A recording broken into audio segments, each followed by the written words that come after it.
Bhushan blogs में आज श्रावण मास में एक विशेष वीडियो लेकर आया हूं, जिसमें आप यात्रा तो एक करेंगे पर धार्मिक स्थल 3 का भ्रमण कर पाएंगे आप, और तीनों जगहों का आपको लाभ मिलेगा। एक चीज मैं बताऊं आपको कि श्रावण मास का जो महीना है, ये हमारे हिंदू धर्म शास्त्र में इसकी बहुत ही महानता है। हर श्रद्धालु भक्तगण श्रावण मास का इंतजार करते हैं, रुद्राभिषेक के लिए, जलाभिषेक के लिए। भोलेनाथ को मनाने की पूरी कोशिश होती है श्रद्धालुओं भक्तों की कि उनकी मनोकामना पूरी हो। यदि आप भी इसी का इंतजार कर रहे हैं तो ये वीडियो आपके लिए बहुत ही इंफॉर्मेटिव वीडियो है।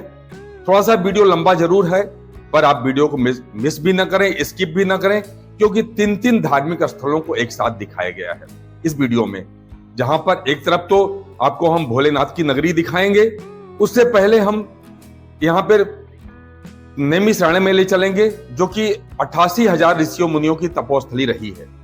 वहां का पूरा दर्शन कराएंगे एक दिन के अंदर, और इसके साथ साथ हम आपको फिर प्रभु श्री राम की अयोध्या नगरी ले जाएंगे, और वहां ले जाने के बाद, वहां का दर्शन कराने के बाद फिर हम आपको सीधे भोले बाबा की नगरी में ले चलेंगे। तो इस तरह से मैं बताना चाहता हूं कि यह वीडियो थोड़ा सा लंबा होगा, लेकिन बिल्कुल भी स्किप और मिस ना करें। आपको हर एक चीज बताऊंगा, वीडियो में आप बने रहें। और यदि वीडियो पसंद आए तो सब्सक्राइब, लाइक और शेयर करके जाइएगा। ये मैं बता दूं आपको कि श्रावण मास जो है बहुत पवित्र महीना होता है, और इस महीने में हर श्रद्धालु भक्तगण अपनी मनोकामना पूर्ण करने के लिए इसी समय का इंतजार करते रहते हैं।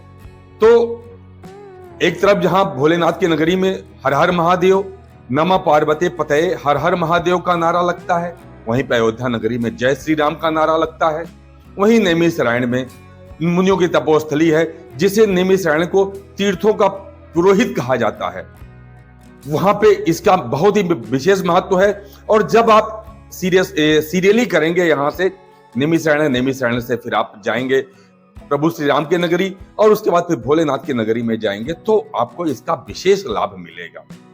मैं आपसे अनुरोध करूंगा कि मेरे वीडियो में अंत तक बने रहें, स्किप ना करें। हर एक चीज का आपको इसमें बताऊं, जानकारी दूंगा, डिस्क्रिप्शन बॉक्स में डाल दिया हूं।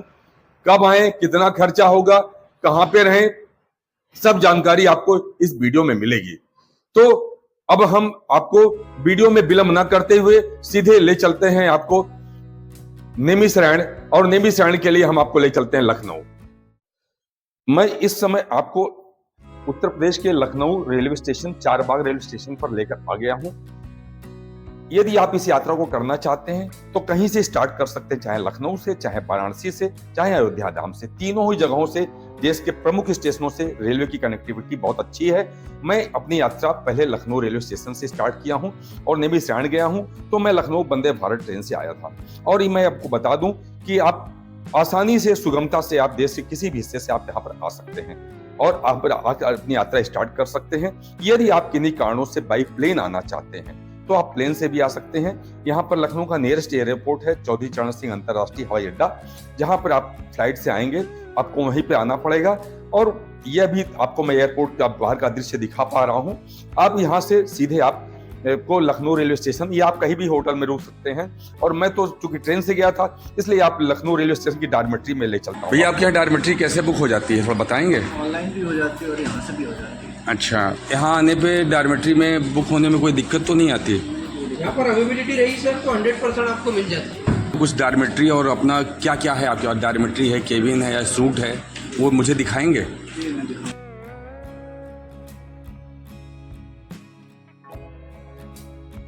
चार्ज आपका 12 घंटे का 1368 रुपये है।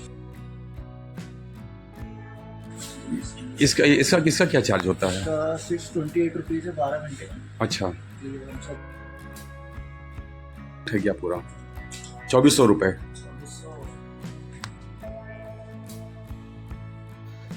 मैंने आपको रहने की व्यवस्था दिखाई। अब नैमिषारण्य को जाना है तो लखनऊ के कैसरबाग रेलवे स्टेशन के 14 नंबर प्लेटफॉर्म से यहाँ से बसें सीतापुर के लिए होते जाती हैं, जो नैमिषारण्य होते हुए जाती हैं। हमने अपनी यात्रा बस से स्टार्ट की। आप कैब से भी जा सकते हैं, टैक्सी लेके जा सकते हैं, अपनी पर्सनल गाड़ी से लेके जा सकते हैं। बस में किराया लगभग 140 रुपए के आसपास का किराया है। और देखिए, हम तकरीबन 2-2.5 घंटे लगता है। और नेमिषारण देखिए रास्ते में है, और हम नेमिषारण पहुंच के सबसे पहले ई रिक्शा की और सीधे सबसे पहले ललिता देवी मंदिर में गए। ये हमारी डे 1 की यात्रा है। और यहाँ पर मंदिर में फूल प्रसाद की दुकानें हैं, आप यहाँ से फूल प्रसाद लें। और ललिता देवी के मंदिर जो शक्तिपीठ है, बताते हैं कि जो माता जी का जो हृदय स्थल था यहीं पे गिरा था, कोमल था, ये है, इसलिए यहाँ पे इसका नाम ललिता मंदिर पड़ा है, जो आपको मैं ललिता मंदिर में दिखा पा रहा हूँ। आप यहाँ पर आए, यहाँ पे भी अभिषेक कर सकते हैं। श्रावण मास में आए तो आपको जहां जहां भोलेनाथ का शिवलिंग दिखता है और ये प्राण प्रतिष्ठा हुई है धार्मिक स्थलों पे, तो अवश्य करें। देखिए मैं ये बता दूं कि यहाँ पे ये जो नेमिषारण है, ये 88,000 मुनियों की तपस्थली है। मैं आगे भी ले चलूंगा, आपको दिखाऊंगा वो सब दृश्य। और यहाँ पे भी बता दूं कि ये ब्रह्मा जी, ये नेमिषारण यहाँ पे कलयुग का प्रवेश नहीं है, अभी तक नहीं है। और ये देखिए चक्रतीर्थ में हम आ गए हैं आपको लेके, और चक्रतीर्थ की यह विशेषता ये बताते हैं, इसके बारे में जो कहानी है प्रचलित है कि ब्रह्मा जी ने अपना यहाँ पर चक्र फेंका और चक्र से ये गड्ढा बन गया चारों तरफ, और इसमें ये यहाँ पे लोग भक्तगण स्नान करते हैं, गहरे पानी में नहीं जाते हैं। और ये चक्रतीर्थ में श्रृंगी ऋषि का भी आश्रम है, जिन्होंने महाराज दशरथ के मतलब इनकी पूजा अर्चना से और महाराज दशरथ जी को 4 पुत्र पैदा हुए थे, तो उनका भी मैंने आपको दर्शन कराया। तो चक्रतीर्थ में आए तो आप हर जगह का दर्शन करें, आपको लाभ मिलेगा। और यहीं पे वेद पुराण उपनिषद सबका उद्गम स्थल यहीं पर है, वो भी आपको आगे ले चलूंगा, आपको हर एक चीज दिखाऊंगा, क्योंकि श्रावण का महीना है। और श्रावण मास में अगर आप इन तीर्थों का भ्रमण करते हैं, यात्रा करते हैं और मन से जुड़ते हैं, तो आपको इसका लाभ मिलेगा। देखिए एक डिजिटल यात्रा है, अगर आप किन्हीं कारणों से आप नहीं आ पाते तो ये मेरा वीडियो देखकर मन से जुड़ें, और मन से भी आपको वही लाभ मिलेगा। देखिए हम आपको व्यास गद्दी पर लेके आ गए हैं, और ये अक्षय वृक्ष है जो बहुत प्राचीन है, लगभग 5500 वर्ष पुराना बड़ वृक्ष है, उसको भी मैं आपको दिखा पा रहा हूँ। और यहाँ पर एक चीज और बताऊं, इस महाराज मनु और शत्रुपा की तपोस्थली भी यहीं पर रही है, उन्होंने यहीं पर तपस्या की है। देखिए व्यास गद्दी है, वो मैं दिखा पा रहा हूँ। यहाँ पे अगर आप सत्यनारायण व्रत करवाना चाहते हैं या कोई भी और धार्मिक अनुष्ठान करना चाहते हैं, तो आप आसानी से सुगमता से कर सकते हैं, और यहाँ पर हर एक चीज की व्यवस्था आपको होगी।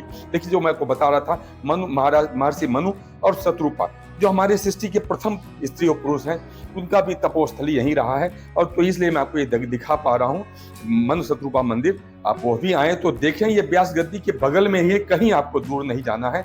और ये देखिए प्रभु श्री राम माँ जानकी के साथ हैं यहाँ पर, वो भी मैं आपको दिखा पा रहा हूँ। तो आपको कहीं जाने की जरूरत नहीं है। देखिए माँ लक्ष्मी की मूर्ति यहाँ पर भी स्थापित है, वो भी दिखाया मैं आपको। तो आपको कहीं जाने की जरूरत नहीं, आप हर एक चीज को सुगमता से देख सकते हैं, आनंद उठा सकते हैं, और आपको धार्मिक तीर्थ यात्राओं का लाभ भी आपको मिलेगा। मन से आपको जुड़ने की जरूरत है। मैं बालाजी महाराज को दिखाया, और देखिए अब हनुमान गढ़ी पे आपको लेकर आ गए हैं। यहाँ पर भी अयोध्या की तर्ज पर यहाँ पे भी हनुमान गढ़ी बनी हुई है, और देखिए यहाँ पे श्रद्धालु भक्तगण लोग यहाँ पर देखते हैं, आते हैं, और पानियों में, इसमें जल में उतरते हैं, स्नान करते हैं। लेकिन मैं तो आपको ये बोलूंगा कि आप जल में ज्यादा दूर तक न जाएं। और देखिए पांडव किला भी यहीं पर है, यहाँ अज्ञातवास में पांडव लोग यहाँ पर अपना समय बिताए थे, इसलिए इसको नाम को पांडव किला कहते हैं। और अब हम आपको दधीचि मंदिर में लेकर आ गए। दधीच के बारे में बताया जाता है कि दधीच की हड्डी से ही वृतासुर राक्षस को मारा गया था, तो इन्होंने अपना शरीर त्यागा था। तो ये वो जगह है, आप आए तो यहाँ पे भी आए। यहाँ देखिए वो मंदिर है दधीच जी का, वो भी मैं आपको दिखा पा रहा हूँ। आपको हर एक लाभ मिलेगा यहाँ पर। दधीचि मंदिर दिखाया, और इसके साथ साथ यहाँ पे जो भी और मूर्तियां अंकित हैं, बनी हुई हैं, वो सब मैं दिखा पा रहा हूँ। दधीचि जी की माता के मंदिर, इनकी पत्नी का मंदिर, इनके पिता का मंदिर, सबका मंदिर। और एक यहाँ पे भोलेनाथ का एक शिवलिंग भी है, यहाँ पे भी हमने जलाभिषेक किया था। आप भी यहाँ पे जलाभिषेक करें, आपको लाभ मिलेगा। और मैं फिर बताना चाहता हूँ, चूंकि यह मेरा वीडियो डिजिटल यात्रा है, तो आपको घर बैठे भी अगर आप नहीं आ पा रहे हैं, तो आप उसका लाभ उठा पाएंगे। और आप मन से जुड़ेंगे तो देखिए सब कुछ भक्ति में, सब कुछ मन का जुड़ाव है। ये देखिए दधीच की माता जी का मंदिर है, वो भी दिखा पा रहा हूँ। तो मैं बता रहा था कि हमेशा यहाँ पे जब भी देखिए वो गाय का रूप चित्रांकन किया गया है, जो गाय ने छाट के उनकी हड्डी को अलग किया था, और उन्हीं की हड्डी से एक वज्र बना था, जिससे वृतासुर आश्रम राक्षस का वध किया गया था, वो भी दिखा पा रहा हूँ। अब सीधे आपको हम ले चलते हैं अयोध्या। देखिए अयोध्या आप बाई ट्रेन भी आ सकते हैं, आप वहां से भी फ्लाइट से जा सकते हैं। तो आप सीधे अयोध्या चलिए। मैं वहां से अयोध्या के लिए अपनी यात्रा में आगे निकल गया एक दिन रुकने के बाद, और हम अयोध्या रेलवे स्टेशन पहुंच गए हैं। ये हमारी डे 2 की यात्रा है। अगर आप बाई प्लेन आना चाहते हो तो प्लेन से भी आ सकते हैं, कोई दिक्कत नहीं है। ये आपको अयोध्या रेलवे स्टेशन पे आना पड़ेगा या आपको एयरपोर्ट पे आते हैं, जहां भी आते हैं वहां से आप हनुमानगढ़ी के आसपास या कोई भी धर्मशाला वहां पे देख लें। कौशल्या धर्मशाला देखिए, मैं आपको दिखा पा रहा हूँ। यहाँ पे डॉर्मेट्री भी, सस्ती डॉर्मेट्री है, ये सब भी आप यहाँ पे डॉर्मेट्री ले सकते हैं। 200 रुपए 300 रुपए पे नॉर्मल बेड मिल जाता है। अब चूंकि मुझे एक दिन रुकना था, एक दिन में आप पूरा भ्रमण कर सकते हैं अयोध्या का, बहुत ज्यादा की जरूरत नहीं है। सुबह चलें और सबसे पहले सरयू घाट देखिए, हमको ले चलें लता मंगेशकर चौक में। ये डे 2 की यात्रा है। आप सीधे लता मंगेशकर चौक ई रिक्शा से आए और ये राम घाट आपको दिखा रहा हूँ, और यहाँ पे कुछ प्रभु राम से अंकित है मूर्तियां भी दिखा रहा हूँ, और यहाँ पर आप स्नान करें। स्नान करने के बाद बाबा नागेश्वर नाथ को जल चढ़ाएं और सीधे हनुमानगढ़ी पे आ जाएं। देखिए, आपको मैं हनुमानगढ़ी का दृश्य दिखा रहा हूँ। हनुमानगढ़ी पे आप अपना हनुमान जी को आप प्रसाद चढ़ाएं और उनसे प्रसाद लें, उनसे आशीर्वाद लें, और उसके बाद सीधे यहीं से बाहर निकलेंगे दाहिनी तरफ दशरथ महल में आपको लेके आगे दशरथ महल मिलेगा। लेकिन पहले आपको मैं हनुमान जी का दर्शन करा दूं, आप उनको प्रणाम करें, उनसे आशीर्वाद लें। हनुमानगढ़ी का इसकी बहुत ही महत्ता है, और श्रावण मास में तो मैं पहले ही बता चुका हूँ, फिर बता रहा हूँ, बहुत ही महत्ता है श्रावण मास में। तो जब भी आप आते हैं तो मन से जुड़ें और आपकी यात्रा मंगलमय रहेगी और आपको इसका लाभ मिलेगा। आपको हनुमानगढ़ी के से ऊपर का दृश्य आपको दिखा पा रहा हूं, आप वो भी देखें और दशरथ महल में आ जाइए। महाराज दशरथ का यही महल था, और इसी महल के बाएं तरफ से रास्ता जन्मभूमि के लिए जाता है। पर मैं जन्मभूमि में तो कैमरा अलाउड नहीं है, इसलिए वहां का फोटोग्राफी भी नहीं कर पाऊंगा, ना दिखा पाऊंगा। लेकिन आप आएंगे तो आप अवश्य दर्शन करिए, और दाहिने हाथ पे निकलेंगे तो कनक भवन मिलेगा। कनक भवन के बारे में बताया जाता है, यहाँ रास्ते में रसोई पड़ती है, उसका भी आप प्रसाद ग्रहण कर सकते हैं। और यह बताया जाता है कनक भवन के बारे में कि यह माता कैकेयी ने माता जानकी को ये महल उनको मुंह दिखाई दिया था। और फिर शाम को मां सरयू का आरती देखिए और उसका लाभ उठाइए, और लाभ उठाने के बाद फिर आप अपने होटल पे आइए और वहां से सामान लेके आप ट्रेन में निकल दीजिए अगली डे 3 की यात्रा के लिए भोलेनाथ की नगरी वाराणसी में। तो इस तरह से आपका डे 1 में निमिषारण हो गया, डे 2 में अयोध्या का मैंने भ्रमण कराया, और डे 3 में अब हम सीधे आपको वाराणसी लेके चल रहे हैं। अगर आप किन्हीं कारणों से बाई प्लेन से आना चाहते हैं तो प्लेन का भी रास्ता मैं आपको दिखा दे रहा हूँ, आपको कोई भी दिक्कत नहीं होगी और आप सुगमता से आप जा सकते हैं। देखिए, लाल बहादुर शास्त्री अंतर्राष्ट्रीय हवाई अड्डा वाराणसी का है, जो मैं आपको दिखा पा रहा हूँ। वहां से आए तो अपना होटल लें, और अगर आप किन्हीं कारणों से ट्रेन से आते हैं तो डॉर्मेट्री भी ले सकते हैं। IRCTC की डॉर्मेट्री बहुत सस्ती है। और डे 3 में मैं आपको लेके आ गया हूँ, और यहाँ पर आप देखें, ये गोधरिया चौक पे आइए, और यहाँ पे काशी विश्वनाथ मंदिर का जो न्यास का ट्रस्ट है, वहां पर हम आपको ये दिखा पा रहे हैं। आप देखिए, यहाँ पे सुगम दर्शन का टिकट मिलता है, आपको रुद्राभिषेक का टिकट मिलता है। श्रावण मास में तो दिक्कत होती है, सोमवार को तो नहीं मिलता, बाकी हर दिन आप यहाँ आएंगे तो रुद्राभिषेक और जलाभिषेक और सुगम दर्शन का टिकट मिलेगा। आप यहाँ पे भोलेनाथ की नगरी में आए, और श्रावण मास तो खैर विशेष बहुत महत्व है, तो आप इसका लाभ उठाएं। आप जलाभिषेक करें और रुद्राभिषेक करने का अवसर आपको प्राप्त होता है, तो यहाँ पे रुद्राभिषेक की व्यवस्था श्रावण मास में होता है, और हमेशा ही होता है। बगल में और भी छोटे मंदिर है, वहां पे भी आप यह कर सकते हैं। आप यहाँ पे उनकी आरती में भी सम्मिलित होइए, और उसके बाद बगल में मां अन्नपूर्णा का मंदिर जो मैं आपको दिखा पा रहा हूँ, आप वो भी देखें, उनका आशीर्वाद लें, क्योंकि प्रभु का तो आशीर्वाद लिया तो माँ का भी आशीर्वाद लें। और उसके बाद यहाँ पे काल भैरव का मंदिर, वो भी देख लें। और दिन में अगर आपको भोजन लग गया, भूख लग गया होगा, तो कुछ आप नॉर्थ इंडियन या साउथ इंडियन डिश को भी ट्राई कर सकते हैं। और शाम के समय आप 80 घाट पे आए, और 80 घाट पे भी आप यहाँ पे देखिए रेट लिस्ट लगा हुआ है।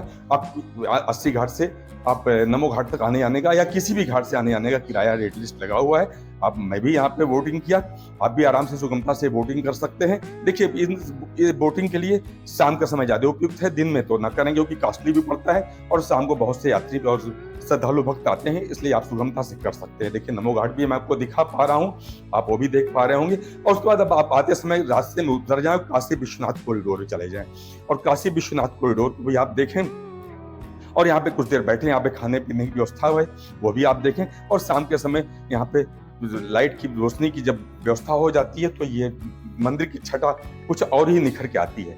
आपको वो भी देखेंगे, आपको आनंद आएगा।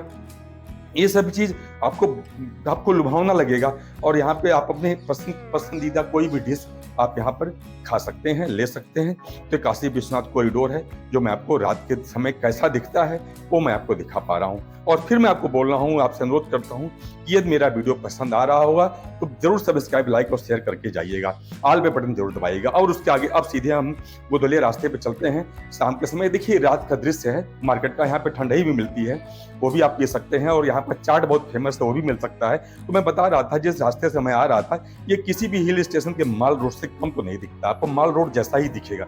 और देखिए बनारस का मशहूर काशी चाट भंडार, यहाँ पे चाट भी खाएं और उसके बाद आके आप होटल में अपना विश्राम करें और उसके आगे आप अगले दिन की यात्रा में चलें, डे 4 की यात्रा में चलें। और यहाँ पर चलेंगे तो आपको यह भी दिखाई देगा, आप सुगमता से हर एक चीज कर सकते हैं। और सीधे आप सर्ववेद मंदिर के बाद फिर आप सीधे सारनाथ आ जाइए। सारनाथ यही वो जगह है, आप अवश्य आएं। और यहाँ पर कुछ मतलब कम से कम 4-5 घंटे आप बिताएं।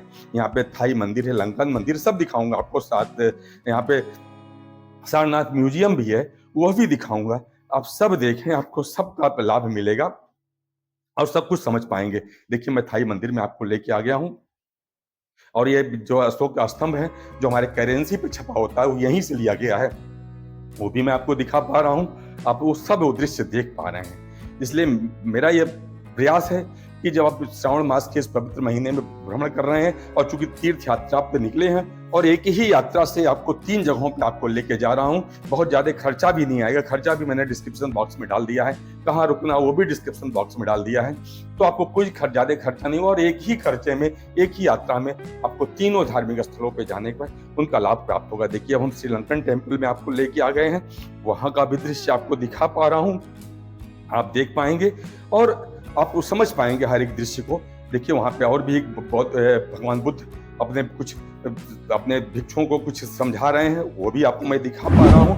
और अब मैं अपने दर्शकों से अनुरोध करता हूं कि मेरा वीडियो पसंद आया हो तो सब्सक्राइब करें, लाइक करें, शेयर करें और ऑल पे जरूर बटन दबाएं। और अब हम काशी विश्वनाथ, जो काशी हिंदू विश्वविद्यालय जिसकी स्थापना पंडित मदन मोहन मालवीय ने जी की थी, वहां पर मैं आपको लेकर आ गया हूं। आप वो भी देखें। और बगल में संकट मोचन मंदिर है, वो भी मैं आपको दिखा पा रहा हूँ, क्योंकि अंदर कैमरा अलाउड नहीं है इसलिए अंदर नहीं जा सकता। और शाम के समय आप 80 घाट का पवित्र गंगा आरती देखें और 90 पार्वती पते हर हर महादेव का नारा लगाते रहें। और कमेंट बॉक्स में जरूर बताएं कि आपको वाराणसी की यात्रा कैसी रही, या आपने पहले कभी यात्रा की है तो आपने क्या अनुभव प्राप्त किया है। और प्रेम से बोले हर हर महादेव, जय माँ गंगे।